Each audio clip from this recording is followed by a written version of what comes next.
오늘 아침 신문 시작합니다.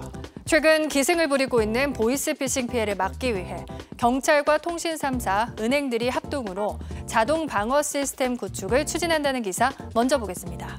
조선일보입니다. 최근 보이스피싱은 범죄 조직이 금융기관이나 수사기관을 사칭해 피해자 휴대폰에 악성 앱을 설치하도록 유도하는데요. 한번 앱을 설치하면 피해자가 112에 신고하려고 해도 범죄 조직이 모든 전화를 가로챌 수 있게 됩니다. 그동안 경찰은 신고가 접수되면 일일이 피해자를 직접 찾아서 피해를 막아왔는데요. 앞으로는 경찰과 통신사, 금융기관이 보이스피싱 피해가 의심되는 이들의 신원을 공유한 뒤 송금 인출 시도를 선제적으로 차단하는 체계를 만들기로 했습니다. 악성 앱 감염이 의심되는 이들의 전화번호를 통신사에서 확보한 뒤 잠재적 피해자 명단을 작성해 은행에 공유하고요. 명단을 넘겨받은 은행은 해당 고객들이 비정상 거래를 하려는 움직임이 감지될 경우 송금을 자동 차단합니다. 경찰은 작년 12월부터 4대 은행을 포함한 시중은행 26곳과 함께 명단 공유 체계를 만들고 있다고 신문은 전했습니다. 다음은 한겨레입니다. SPC그룹 계열사 제빵 공장에서 최근 3년간 노동자 3명이 과로사한 걸로 나타났습니다. 이하경 민주당 의원실을 통해 입수한 자료에 따르면 해당 노동자들은 각각 샤니, 삼립, 파리크라상에서 근무했었는데 사인은 뇌출혈과 심장질환이었습니다. 이들은 공통적으로 쥐야 2교대 근무자였고요. 사고 당시 연장 근무를 합쳐 길게는 하루 11시간씩 밤과 낮을 바꿔가며 일했습니다.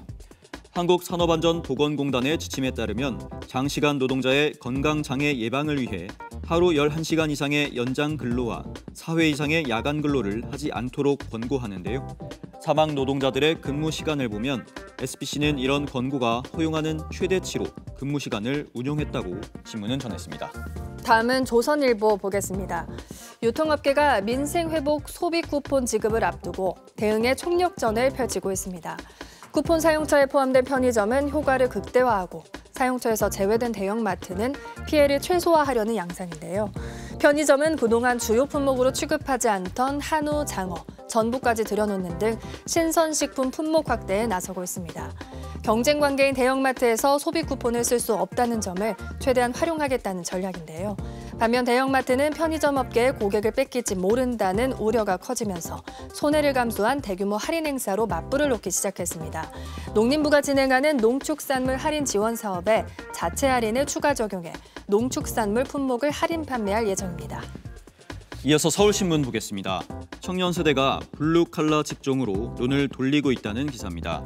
채용 플랫폼 진학사 캐치가 구직자 1,600여 명을 대상으로 연봉 7천만 원 교대 근무 블루칼라 대 연봉 3천만 원 야근 없는 화이트칼라를 주제로 설문조사를 한 결과 전체 응답자의 63%가 블루칼라에 대해 긍정적으로 생각한다고 답했습니다.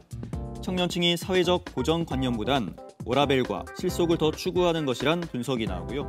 AI의 급격한 발달로 화이트칼라는 쉽게 대체될 수 있다는 인식도 영향을 준 걸로 보입니다. 실제로 2023년 국가기술자격시험 응시자 중 2030 세대 비중은 60%에 달합니다.